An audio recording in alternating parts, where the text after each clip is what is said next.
नमो भगवते वासुदेवाय नमः। हरे कृष्णा। ओम नमः शिवाय। प्रिय भक्तों, सनातन धर्म की पावन परंपरा में एकादशी व्रत को व्रतों का राजा कहकर संबोधित किया गया है। माना जाता है कि इस ब्रह्मांड में एकादशी के समान पावन और पापों का नाश करने वाला दूसरा कोई व्रत नहीं है। परंतु इस व्रत की पूर्णता केवल दिन भर भूखे रहने या रात्रि जागरण करने से नहीं, बल्कि शास्त्रों में सबसे अधिक महत्व एकादशी व्रत के पारण को दिया गया है। पारण का अर्थ होता है नियम, संयम और समय पर वह बिंदु जहाँ मनुष्य अपनी साधना को भगवान के चरणों में अर्पित करता है। द्वादशी तिथि के भीतर शुभ मुहूर्त में पारण करना उतना ही अनिवार्य है जितना एकादशी का उपवास रखना। इसी पारण के महत्व को प्रतिपादित करने वाली सबसे दिव्य और अलौकिक कथा भक्त शिरोमणि चक्रवर्ती सम्राट राजा अम्बरीश की है। यह कथा हमें सिखाती है कि जब एक जीवात्मा अपना सर्वस्व भगवान को सौंप देती है तो स्वयं त्रिलोकीनाथ उसके योग क्षेम का वहन करते हैं। प्राचीन काल में सूर्य वंश की पावन परंपरा में राजा नभाग के पुत्र अम्बरीश हुए। वे सप्तद्वीपवती पृथ्वी के एकमात्र चक्रवर्ती सम्राट थे।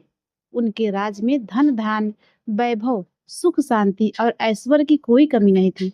उनकी सेना अजेय थी और उनका कोष रत्नों से भरा था। परंतु राजा अम्बरीश का व्यक्तित्व असाधारण था।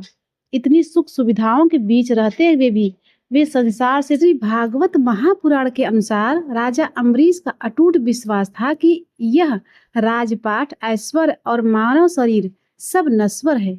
इसीलिए उन्होंने अपना मन, बुद्धि और आत्मा पूरी तरह से भगवान अच्युत श्री हरि विष्णु के चरणों में समर्पित कर दिए थे। वे अपनी वाणी से केवल भगवान के मधुर नामों और गुणों का गान करते थे।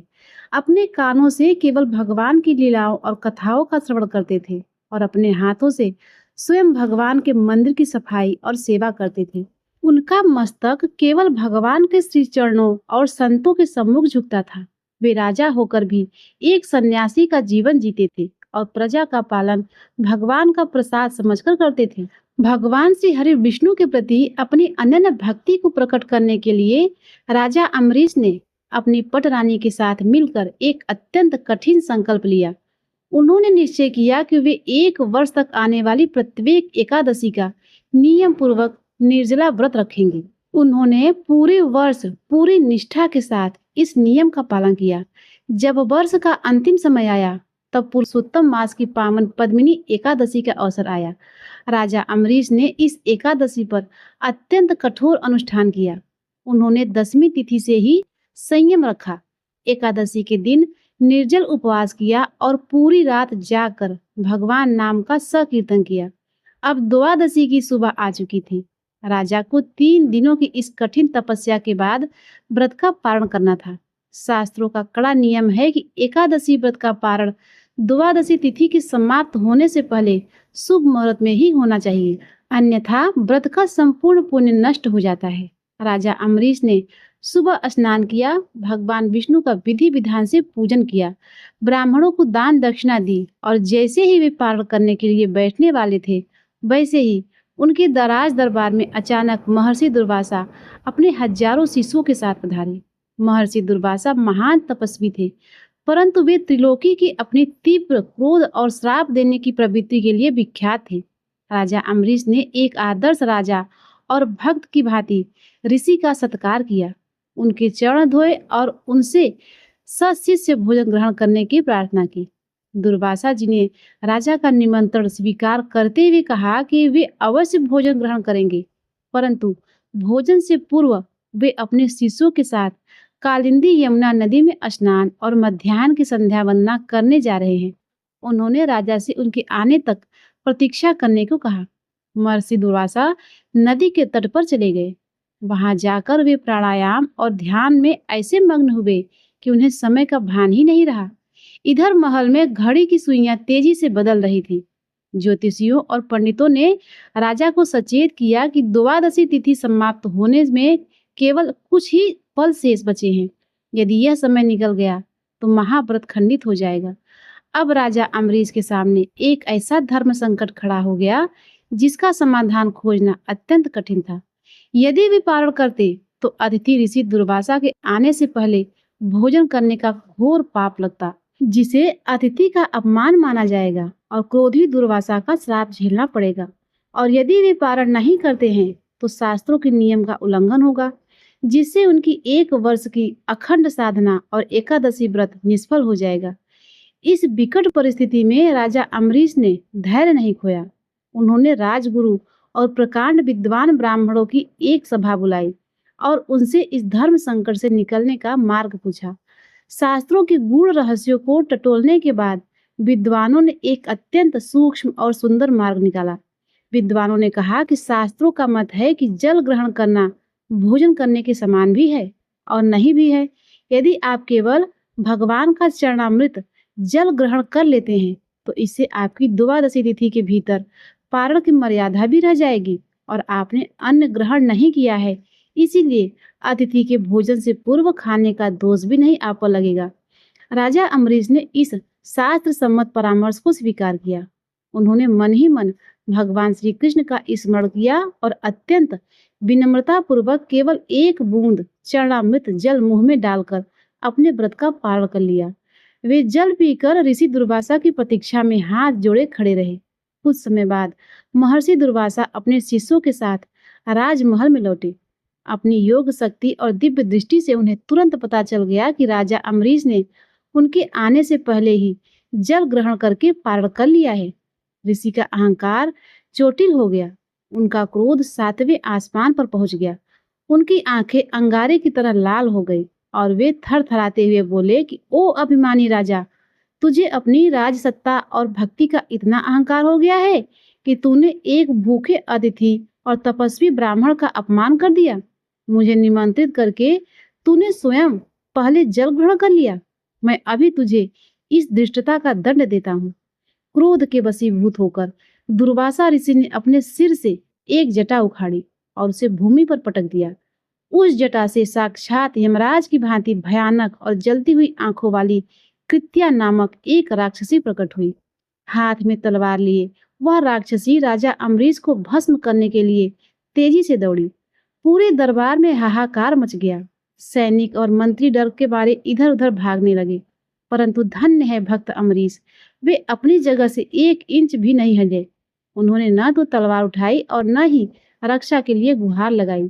वे अपनी आंखें बंद करके हाथ जोड़कर शांत भाव से खड़े रहे, क्योंकि उन्हें अपने नारायण पर पूरा भरोसा था। जैसे ही कृत्या राजा के समीप पहुंची, वैसी आकाश में एक भयंकर गर्जना हुई। भगवान विष्णु का अमोघ अस्त्र सुदर्शन चक्र, जो हमेशा अदृश्य रहकर अपने भक्तों की रक्षा करता है, वहां अत्यंत ज्वालायमान प्रकाश के साथ प्रकट हुआ। सुदर्शन चक्र ने एक क्षण के भीतर उस भयानक राक्षसी कृत्या को काटकर भस्म कर दिया। कृत्या का अंत करने के बाद भी सुदर्शन चक्र शांत नहीं हुआ। उसका मुख उस क्रोधी ऋषि दुर्वासा की ओर गया, जिसने भगवान के परम भक्त पर प्राणाघात हमला किया था। अब पासा पलट चुका था। सुदर्शन चक्र की धधकती ज्वालाओं को अपनी ओर आते देख महर्षि दुर्वासा का सारा तपोबल और अहंकार हवा हो गया। वे अपनी जान बचाने के लिए पैर उठाकर भागे और सुदर्शन चक्र उनके पीछे पीछे चलने लगा। दुर्वासा भागते हुए सबसे पहले ब्रह्मलोक में सृष्टिकर्ता ब्रह्मा जी के पास पहुंचे और रक्षा की भीख मांगी। ब्रह्मा जी ने असमर्थता जगाते हुए कहा कि हे महर्षि, जिसके पीछे श्रीहरि का चक्र लगा हो, उसकी रक्षा करने की सामर्थ्य मुझ में नहीं है। मैं भगवान विष्णु की इच्छा के विरुद्ध कुछ नहीं कर सकता। वहां से निराश होकर वे कैलाश पर्वत पर देवों के देव महादेव की शरण में गए। भगवान शिव ने अपनी तीसरी आंख खोलकर देखा और मुस्कुराते हुए कहा, हे दुर्वासा, सुदर्शन चक्र भगवान विष्णु का संकल्प है। मैं भी उनके भक्तों के विरुद्ध जाकर तुम्हारी सहायता नहीं कर सकता। तुम गलत जगह आए हो। पूरी पृथ्वी, पाताल और स्वर्ग डोलने लगा। 1 वर्ष बीत गया। दुर्वासा ऋषि लगातार भागते रहे, परंतु सुदर्शन चक्र ने उनका पीछा नहीं छोड़ा। अंत में कोई रास्ता न देख दुर्वासा ऋषि सीधे बैकुंठ लोक पहुंचे और भगवान नारायण के चरणों में गिर पड़े। वे रोते हुए बोले, हे प्रभु, रक्षा कीजिए। मुझे अपने क्रोध का फल मिल गया है। मुझे इस सुदर्शन चक्र की अग्नि से बचाइए। बैकुंठनाथ भगवान विष्णु ने तड़पते हुए दुर्वासा ऋषि को देखा, परंतु उन्होंने ऋषि को उठाने के बजाय मुस्कुराते हुए शब्द कहे जो पूरे सनातन जगत में भक्ति की सर्वोच्च परिभाषा बन गए। भगवान ने कहा कि हे ब्राह्मण देव, आप मेरे पास व्यर्थ आए हैं। मैं तो स्वयं अपने भक्तों के अधीन हूँ। मैं स्वतंत्र नहीं हूँ। मेरा हृदय तो मेरे सीधे साधे और अनन्य भक्तों ने चुरा लिया है। जैसे कोई पतिव्रता स्त्री अपने पति को बस में कर लेती है, वैसे ही मेरे भक्तों ने मुझे अपने प्रेम भक्ति की डोर से बांध रखा है। मुझे अपने प्राणों से ज्यादा अपने भक्त प्रिय है। भगवान ने आगे कहा कि आपने जिस राजा अम्बरीश का अहित करना चाहा, वह मेरा सच्चा प्रेमी है। आपने अपराध मेरे प्रति नहीं, मेरे भक्त के प्रति किया है, और जो मेरे भक्त का अपराधी है उसे मैं कभी क्षमा नहीं कर सकता। यदि आप सचमुच अपने प्राणों की रक्षा चाहते हैं तो तुरंत राजा अम्बरीश के पास वापस लौट जाइए। जो चक्र मेरे हिलाए नहीं हिलता, वह मेरे भक्त के जागने से शांत हो जाएगा। केवल अम्बरीश ही आपको इस संकट से बचा सकते हैं। भगवान विष्णु की आज्ञा पाकर ग्लानि और लज्जा से भरे महर्षि दुर्वासा 1 वर्ष बाद पुनः राजा अम्बरीश के महल में पहुंचे। दुर्वासा की दशा दयनीय थी। बाल बिखरे हुए थे, शरीर दुर्बल हो चुका था और सुदर्शन चक्र उनके सिर पर मंडरा रहा था। आते ही महातपस्वी दुर्वासा एक साधारण राजा अम्बरीश के चरणों में गिर पड़े। राजा अम्बरीश चौंक गए। एक ब्राह्मण और ऋषि उनके चरणों में गिरे, यह राजा के लिए असहनीय था।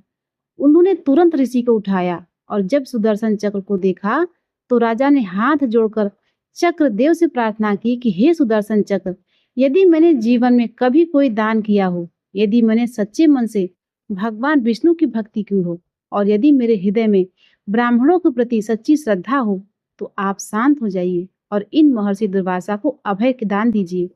भक्त के मुख से यह प्रार्थना निकलते ही सुदर्शन चक्र की धधकती ज्वाला शांत हो गई और वह अंतर ध्यान हो गया। दुर्वासा ऋषि के प्राणों की रक्षा हुई।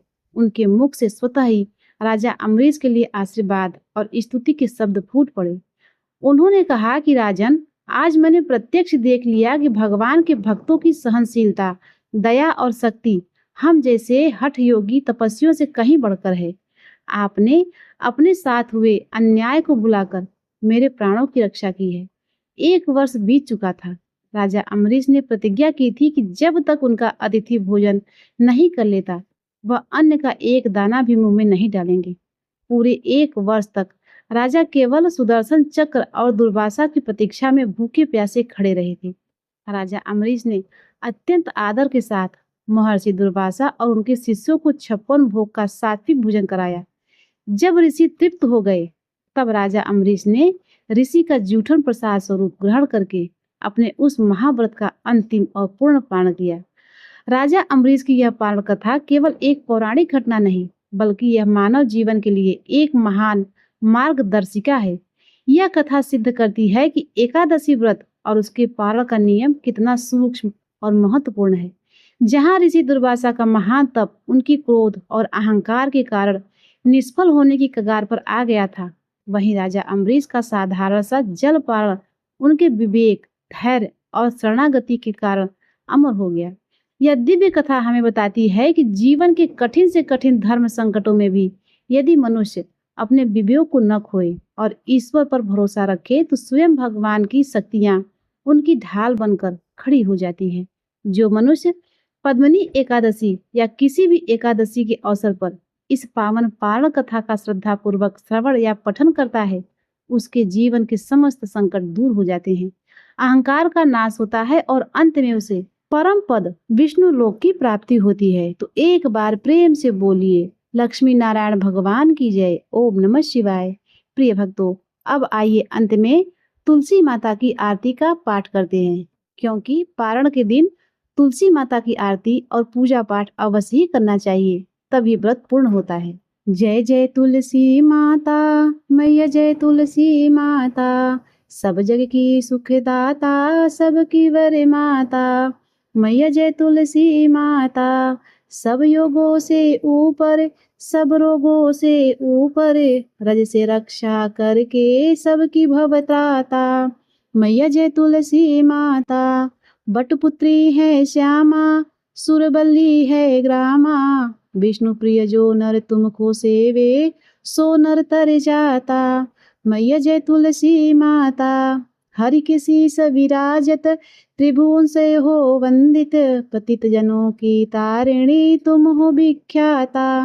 मैया जय तुलसी माता। लेकर जन्म विजन में आई दिव्य भवन में। मानलोक तुम्ही से सुख संपत्ति पाता। मैया जय तुलसी माता। हरि को तुम अति प्यारी श्याम वर्ण सुकुमारी। प्रेम अजब है उनका तुमसे कैसा नाता। हमारी विपदा हरो तुम कृपा करो माता। मैया जय तुलसी माता।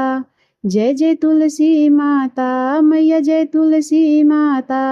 सब जग की सुखदाता सबकी वर माता। मैया जय तुलसी माता।